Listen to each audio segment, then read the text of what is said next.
Hello. त्रय मुनिराजों के चरणों में कोटि कोटि नमस्तु। गुरुदेव, मेरे दो प्रश्न हैं। पहला प्रश्न ये है कि महात्मा गांधी जी का एक कोट है, world is enough for your need and not for your grid.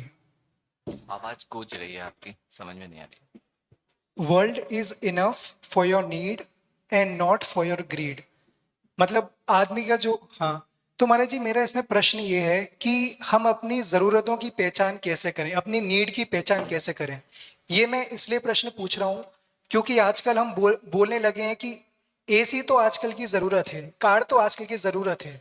तो गुरुदेव, ज़रूरत की परिभाषा क्या है, उसको किस चीज़ में मापना चाहिए कि वो ग्रीड में कन्वर्ट ना हो जाए। गुरुदेव, मेरा दूसरा प्रश्न ये है कि जैन धर्म के अनुसार जो नजर वगैरह उतारी जाती है वो कैसे उतारी जाती है जिससे हम लोग अन्यत्र ना जाकर अपने जैन धर्म के अनुसार ही इसका प्रयोग करें। नमोस्तु गुरुदेव। देखिए, नीड एंड ग्रीड, ये दो पर प्रश्न है। आवश्यकता और विलासिता। हमें भोजन, पेट भरने के लिए भोजन की आवश्यकता है, उसके बिना काम नहीं चलेगा। लेकिन स्वच्छ भोजन,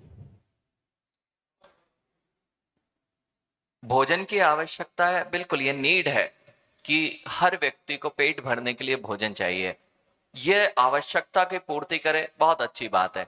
लेकिन जब वह अभक्ष्य वस्तुओं को खाने लगता है और रात में खाने लगता है और जो नहीं करने योग्य है वह भी करने लगता है, तो यह पेट की आवश्यकता नहीं है, यह तुम्हारी आसक्ति है, जिसे हम ग्रीड कहते हैं। इसलिए आपको डिफरेंस समझ में आएगा। जो नीड्स हैं वह अच्छी तरह से पूरी की जा सकती हैं, लेकिन जब ग्रीड सामने आ जाती है उसके लिए पांचों पाप करने पड़ जाते हैं। घर सबके पास है, लेकिन कार होने के बाद भी मुझे बड़ी कार दिखाना है। तो कार यदि आपकी आवश्यकता है शहर में रहने के लिए, कोई बात नहीं। गर्मी में आप सोच रहे हैं मुझे आवश्यकता है, तो जिन दर्शन कहता है कि परिग्रह को सीमित कर लीजिए, अर्थात लिमिटेड कर लीजिए, तो आप ग्रीड वाले पोजीशन में जाएंगे। नीड से ही अपना आवश्यकताओं के अनुसार जीवन चलाएंगे, जिससे राष्ट्र का भी भला होता है और हर व्यक्ति जो आज अनियमित और असीमित इच्छाओं के पीछे भाग रहा है, विलासिता के पीछे भाग रहा है, नियम से उसे जैन दर्शन के सिद्धांती शांति प्रदान करेंगे, अर्थात परिग्रह परिमाण व्रत। ये कैसे पता चलेगा?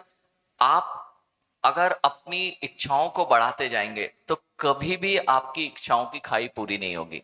इसलिए अपने आप को लिमिटेड करना, और उसमें जीवन चलता है। मैं नहीं कहता कि आप सब कुछ त्याग दें, जैन दर्शन नहीं कहता श्रावकों को सब कुछ त्याग दें।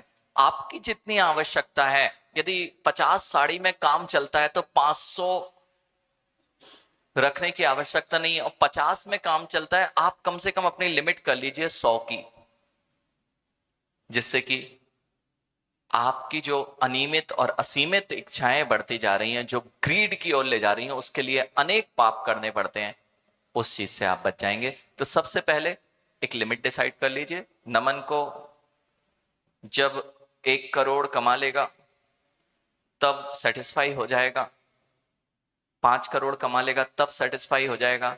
नहीं तो ये जो है, यह तुम्हारे को पता ही नहीं चलेगा कि हमें आवश्यकता नहीं है, ये तो हम विलासिता के पीछे अपना जीवन निकाल रहे हैं। इस बात को ध्यान रखना है।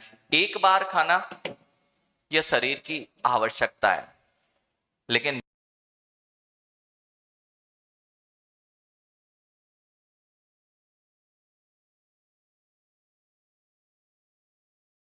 दो बार में चलता है भोजन, तो यहां भी आपको लगाना पड़ेगा, केवल पैसे में ही नहीं। हमारी आसक्ति समझ में आ रहा है? जहां पर हमारी चीजें पूर्ति हो रही थी 2 बार में, उसके बाद भी हम लगे हुए हैं, मुंह चलता ही रहता है, तो फिर हम कहीं ना कहीं फंस चुके हैं उस चक्रव्यूह में। दूसरा प्रश्न आपका है कि जैन दर्शन के अनुसार ये नजर आदि के सिद्धांत, ये देखिए, जो पहले ये समझ लेते हैं नजर क्या है, तो हर चीज अपना इफेक्ट छोड़ती है।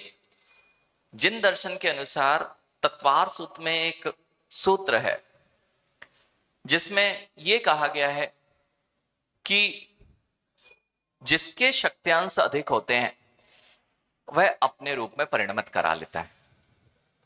जैसे यदि गुड़ में धूल मिल जाए, गुड़ ज्यादा है और धूल कम है, तो गुड़ के रेट में बिक जाती है।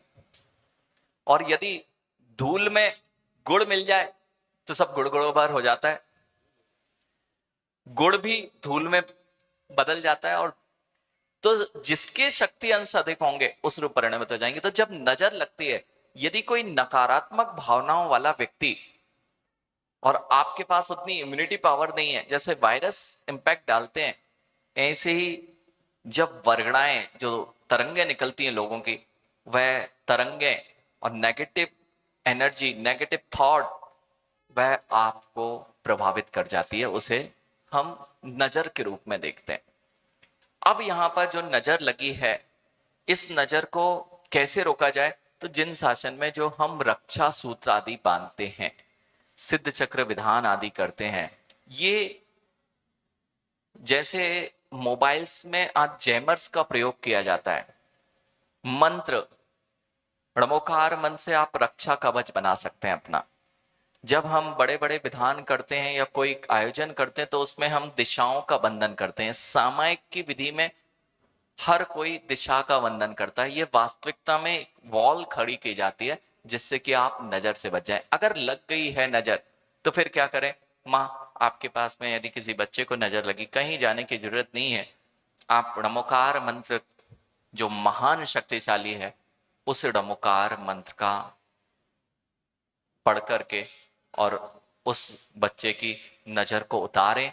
अपने आप वह नजर, उससे शक्तिशाली कुछ नहीं है। एक छोटा सा एग्जाम्पल मैं आपको बताता हूं। समेत शिखर जी में कोई व्यक्ति नजर नहीं था, उसको ऊपरी बाधा थी, उसका मैं उदाहरण बता रहा हूं। समेत शिखर में एक व्यक्ति बहुत अच्छा आपके जैसा युवा नीचे आया और बहुत अच्छा, पहले तो वह हंसता मुस्कुराता था, लेकिन उसके बाद वह थोड़ा अजीब ही हरकतें कर रहा था। हम लोगों के पास आए, महाराज जी जब से ये कल पहाड़ से उतरा है तब से ना तो बोल रहा है और अलग कुछ भी कर रहा है। तो पता किया कि इसमें कहीं ना कहीं जहां निर्जन स्थान, पेड़ आदि के नीचे लघुशंका पर्वत पर की होगी, तो कोई बाधा उसको होगी। अब वहां पर सारा श्रीसंग बैठा था। श्रीसंग बैठा था तो सबने कहा कि महाराज जी क्या गंधोदा किया, शांति धारा, लेकिन वो काम नहीं किया। तो क्या शक्ति धारा में शक्ति नहीं थी क्या? फिर जैसे ही हमारी नजर पड़ी उसके ऊपर, और एक मुनिराज और थे, कि कोई धागा बांधा हुआ है, धागा बांधा हुआ है। हमने कहा ये धागा किस लिए बांधा है? तो कहते महाराज जी वो कुछ हो गया था तो वहां बताया, किसी ने वहां जाके बांध के आ गए। हम लोगों ने कहा पहले धागा उतारो। और जैसे ही धागा उतारा, वहां आचार्य श्री भी थे और एक और आचार्य श्री थे, उन्होंने वर्धमान मंत्र का उच्चारण किया, वह जीव सामान्य हो गया।